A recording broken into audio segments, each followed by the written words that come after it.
এই যে এই হাতে হাত করির দাগ, চামড়া উঠে গিয়েছিল, এখনো পর্যন্ত যায় নাই।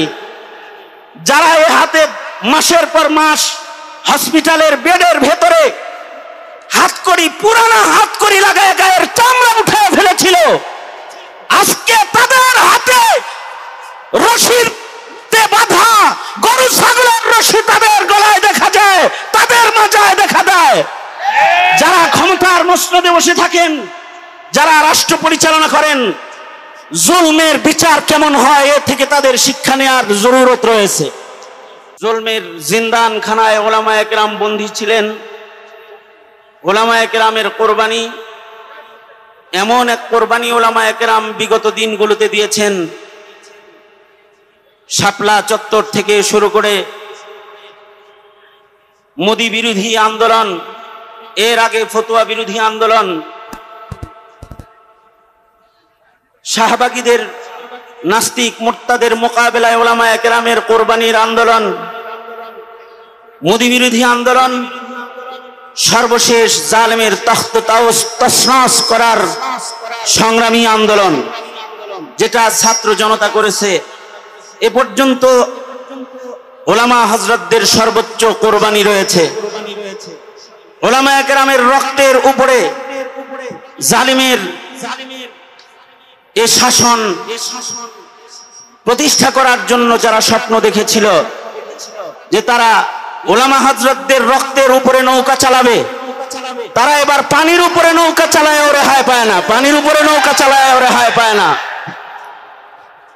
সেই মুফতি আমিনী রহমাতুল্লাহি আলাইহির সংগ্রামী আন্দোলন থেকে শুরু করে এ পর্যন্ত ব্রাহ্মণবাড়িয়ার কোরবানি সর্বোচ্চ। মোদি বিরোধী আন্দোলনে সর্বোচ্চ শহীদের সংখ্যা ব্রাহ্মণবাড়িয়ার শহীদ বাড়িয়ার সৈনিকেরা তাদের রক্ত দিয়েছে। খুব মনে পড়ে শেখুল হাদিস আল্লামা আজিজুল হক রহমাতুল্লাহি আলাইহির একটি কথা, সেটা হলো তিনি বলতেন, ইসলাম এমন একটা বৃক্ষের নাম যে বৃক্ষের গোড়ায় পানি নয়, গায়ের তাজা রক্ত ঢালতে হয়। আর খুব স্মরণ পড়ে ব্রাহ্মণবাড়িয়ার সেই স্লোগানগুলোর কথা, যখন ব্রাহ্মণবাড়িয়ার মধ্যে মুজাহিদারা স্লোগান দিত, দিয়েছি তো রক্ত আরো দেব রক্ত, রক্তের বন্যায় ভেসে যাবে অন্যায়, সেই স্লোগান বাস্তবতায় এসেছে।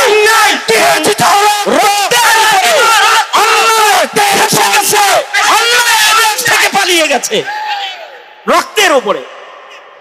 আমি এই সময়ে হেফাজতে ইসলাম বাংলাদেশ তথা মর্দে মুমিন মুসলমানদেরকে বলবো যে আপনাদের সংগ্রাম, আপনাদের রক্ত, আপনাদের কুরবানির বদৌলতে যে স্বাধীনতা অর্জন হয়েছে, এটাকে রক্ষা করার জন্য সর্বোচ্চ কুরবানি দেওয়ার জন্য প্রস্তুত থাকতে হবে। পাশাপাশি হেফাজতে ইসলাম, হেফাজতে ইসলাম বাংলাদেশের শহীদ বাড়িয়ার পক্ষ থেকে হেফাজতে ইসলাম বাংলাদেশের শহীদ বাড়িয়ার পক্ষ থেকে হেফাজতে ইসলাম বাংলাদেশের নেতৃবৃন্দ শহীদ বাড়িয়ায় উপস্থিত রয়েছে।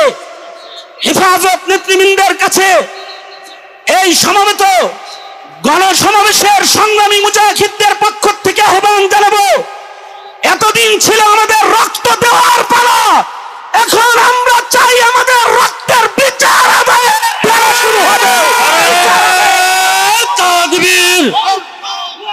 এই